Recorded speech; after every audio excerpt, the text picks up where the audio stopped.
Assalamualaikum warahmatullahi wabarakatuh.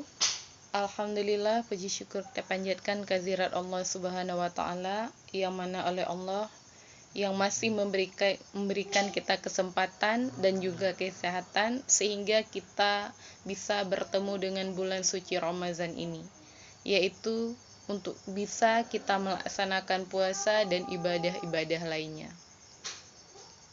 Anak-anak ibu sekalian yang dimuliakan Allah, jadi di bulan Ramadan ini kita ada kegiatan BDR Ramadan, yaitu belajar dari rumah selama bulan Ramadan. Jadi dalam pembahasan selama bulan Ramadan ini, jadi ada beberapa materi yang akan ibu bahas. Jadi salah satunya materi kita yang pertama, untuk pertemuan kita yang pertama, yaitu mengenai puasa Ramadan. Jadi ibu akan membahas tentang puasa Ramadan.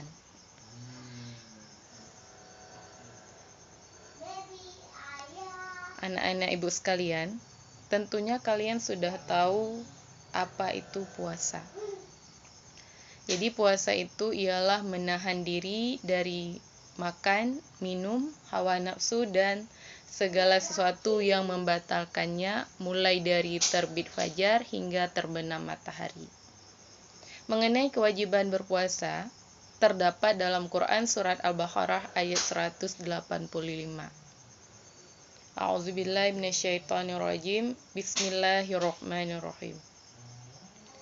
Ya ayyuhallazina amanu kutiba alaikumusiyam kama kutiba alal ladzina min qablikum la'allakum tattaqun.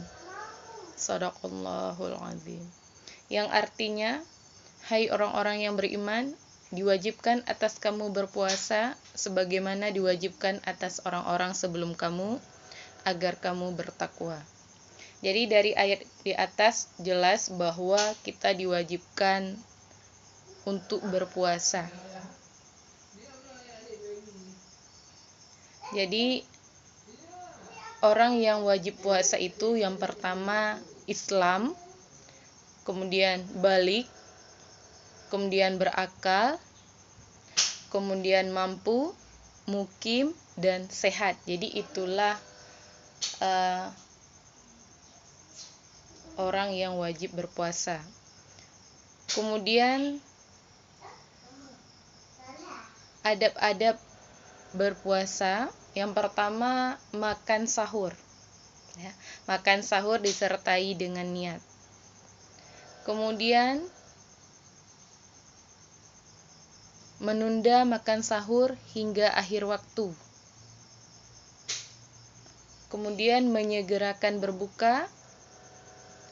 Kemudian doa ketika sedang puasa dan setelah berbuka. Kemudian menjaga diri dari segala bentuk maksiat dan dosa.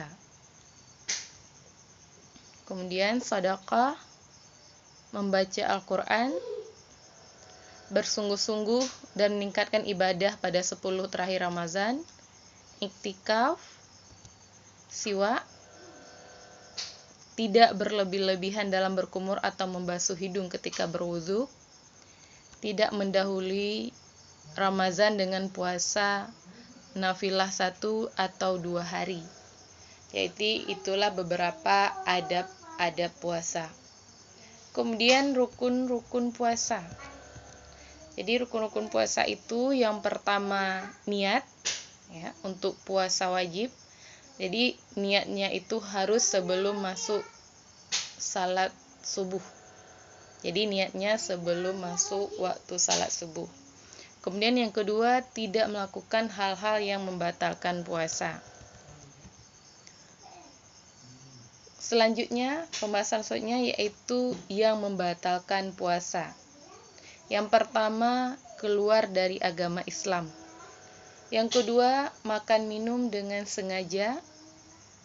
Yang ketiga, jima. Yang keempat, keluar mani dengan sengaja. Yang kelima, keluar darah haid dan atau nifas.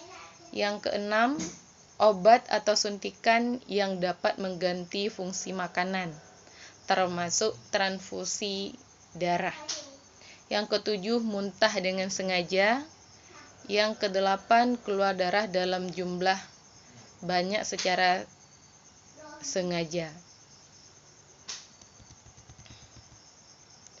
Kemudian yang bukan pembatal puasa atau yang tidak membatalkan puasa, yang pertama, obat tetes mata atau hidung atau telinga. Kemudian yang kedua, parfum dan wangi-wangian. Yang ketiga, celak mata. Yang kelima, keluarnya mazi. Yang keenam, debu atau lalat terbang yang masuk ke tenggorokan dan tertelan. Yang ketujuh, obat hirup. Yang kedelapan, obat pada luka. Yang kesembilan, menelan air liur atau dahak biasa. Yang kesepuluh, keluar sedikit darah seperti luka atau pemeriksaan golongan darah. Jadi itulah beberapa hal mengenai yang tidak membatalkan puasa. Kemudian pembahasan selanjutnya yaitu orang-orang yang tidak berpuasa atau tidak wajib berpuasa atau tidak mampu berpuasa. Yang pertama, orang sakit.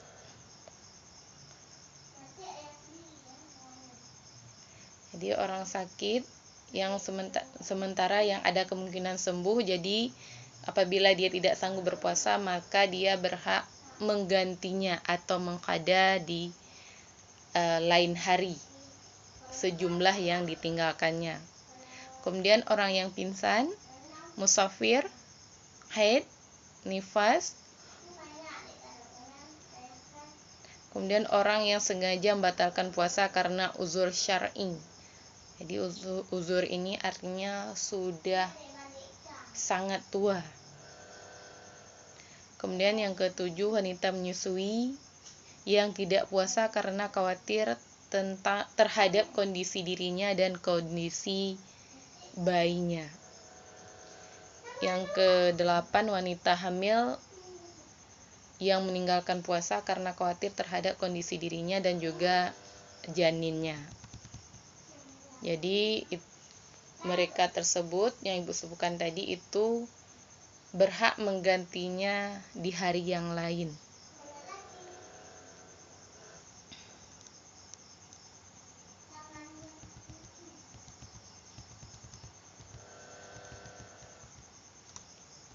Kemudian yang terakhir yang ingin Ibu sampaikan kepada kalian yaitu hikmah daripada kita berpuasa. Jadi hikmah daripada kita berpuasa yang pertama, melatih sifat jujur dan amanah. Jadi karena puasa itu adalah rahasia antara kita dengan Allah.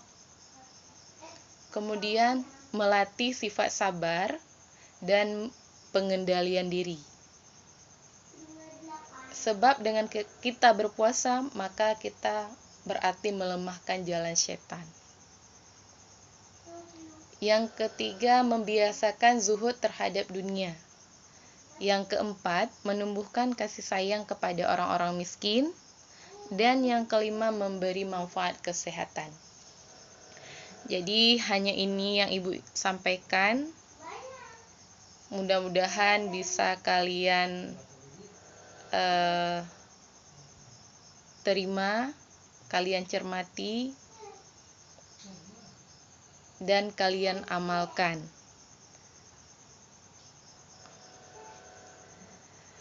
Ibu akhiri, Assalamualaikum warahmatullahi wabarakatuh.